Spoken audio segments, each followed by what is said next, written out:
Olá, eu sou o Paulo Vinícius Soares, sou professor da Universidade Federal de Uberlândia, sou dentista, sócio fundador da clínica Visage Odontologia e assim como você, eu estou na rotina clínica da odontologia atual. Vivo o meu dia a dia clínico e trabalho tanto com restaurações estéticas quanto com manejo de pacientes de uma maneira geral com as doenças bucais cariosas e não cariosas. Há bastante tempo nós temos trabalhado com pesquisas direcionadas para o grupo de doenças não cariosas. Doenças não cariosas são hoje, sem sombra de dúvidas, as doenças bucais mais incidentes da nossa geração. Quando nós falamos em doenças não cariosas, nós podemos trabalhar diversas vertentes. E eu estou aqui, nesse exato momento, junto com a equipe Elmex, porque nós acreditamos numa proposta inovadora, nós acreditamos numa proposta de abordagem do paciente como um todo, conhecendo o seu estilo de vida, conhecendo a sua maneira como ele vive durante o seu trabalho, antes do trabalho e pós o trabalho, como o seu paciente dorme, como o seu paciente se alimenta. Essas abordagens são importantes para uma anamnese mais arrojada, mais otimizada, focando na etiologia e no melhor diagnóstico da doença. O que nós sabemos hoje é que a maioria dos fatores etiológicos das doenças não cariosas estão vinculados ao estilo de vida, não estão vinculadas simplesmente à presença ou ausência de placa bacteriana, não estão vinculadas necessariamente à presença ou ausência de um determinado tipo de bactéria. Quando nós falamos sobre doenças bucais não cariosas, nós podemos também relacionar ao envelhecimento precoce bucal. Envelhecimento precoce dos dentes, envelhecimento precoce da gengiva, da mucosa, envelhecimento precoce ósseo. O que nós sabemos hoje, com dados científicos significativos, é que existe uma geração que perde osso mais rápido do que o normal.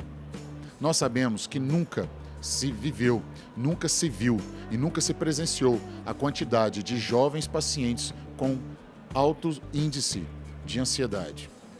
O manejo da ansiedade é algo que desafia toda a área da saúde. A ansiedade tem como a sua principal manifestação o apertamento dental. E o apertamento dental provoca compressão óssea, provoca reabsorção óssea, provoca danos cervicais, provoca trincas de esmalte, provoca hipersensibilidade dentinária. A hipersensibilidade dentinária é também um dos principais fatores que leva o paciente a procurar o dentista. Então, quando você recebe um paciente com hipersensibilidade dentinária, o que nós hoje, pesquisadores, formadores de opinião, professores, acreditamos é que você deve primeiro olhar para o estilo de vida do paciente, para que você conheça o paciente no seu contexto social, no seu contexto cultural, no seu contexto familiar, no seu contexto profissional. A soma dos fatores etiológicos vinculados ao estilo de vida é que determina a agressividade da doença, é que determina a velocidade do avanço do envelhecimento precoce. Tem muitos pacientes que vão frequentar os seus consultórios ao longo dos próximos anos, onde a idade bucal é maior do que a idade fisiológica. Seu paciente tem 30 anos de idade, mas a sua boca tem 55 anos de idade. Ele perdeu o osso mais rápido que o normal, expôs raiz de forma precoce e isso leva à hipersensibilidade. Atualmente, os protocolos de abordagem desses pacientes não devem ser vinculados especificamente com exames bucais, odontogramas e periogramas clássicos.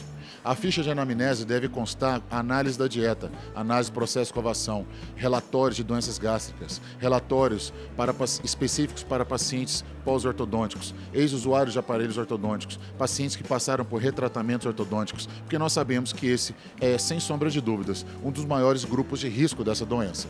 Sim, é uma doença, porque hoje nós consideramos que o estado de não normalidade é um estado de doença.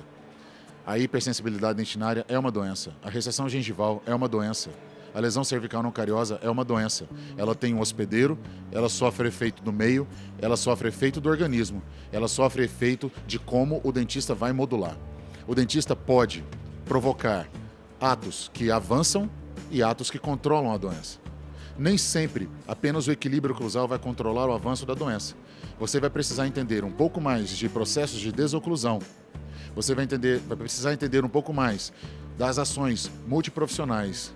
Você vai ter que entender um pouco mais das ações de doenças gástricas na cavidade oral, modulações bioquímicas da saliva, presença de, por exemplo, enzimas específicas degradadoras de colágeno, como a pepsina e tripsina, muito comum nas salivas de pacientes pós-bariátricos, pacientes com refluxo gastroesofágico.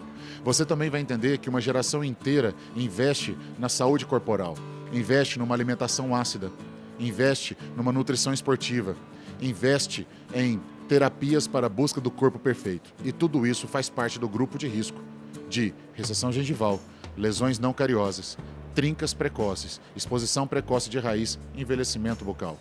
Nós também acreditamos que a terapia caseira, colaborativa com a terapia profissional, deve estar associada. Uma das nossas principais dicas é você utilizar floretos modificados. Você indicar para o seu paciente o uso frequente de enxaguantes bucais e cremes dentais com floretos modificados. Eu estou falando, por exemplo, do floreto de amina. Floreto de amina, que a Elmex já trabalha e desenvolveu desde a década de 60. A Suíça vem, junto com a Europa do Norte, trazendo um avanço na odontologia preventiva. A odontologia preventiva do norte da Europa é, sem sombra de dúvidas, uma odontologia preventiva modelo para a odontologia brasileira e para outras odontologias. A odontologia brasileira é uma das melhores odontologias clínicas do mundo, mas nós precisamos avançar com atenção, com foco nas doenças não cariosas. Existe uma geração inteira de pacientes que hoje vivem entre 25 e 40 anos de idade com a boca mais velha, a boca mais envelhecida, sofrendo os danos da falta de manejo, falta de conduta correta, sofrendo os danos do seu contexto diário. Essa é a nossa dica. Uberlândia desponta como um dos primeiros centros de pesquisa há mais de 12 anos direcionados para isso. Existem 5 livros no mundo trabalhando esse tema. 2 vieram de lá, vieram da pesquisa brasileira e é um orgulho brasileiro. Nós já formamos mais de 25 pesquisadores com PhD, hoje espalhados pelo mundo, trabalhando em centros de pesquisa, universidades, sendo formadores independentes. Nossos livros são publicados em 5 línguas. Nós já publicamos diversos artigos científicos e está na hora da odontologia acordar e viver mais esse momento junto conosco, porque nós podemos mudar essa doença nos próximos anos. Cabe somente a nós. Um abraço para você, te desejo muito sucesso, conte sempre conosco.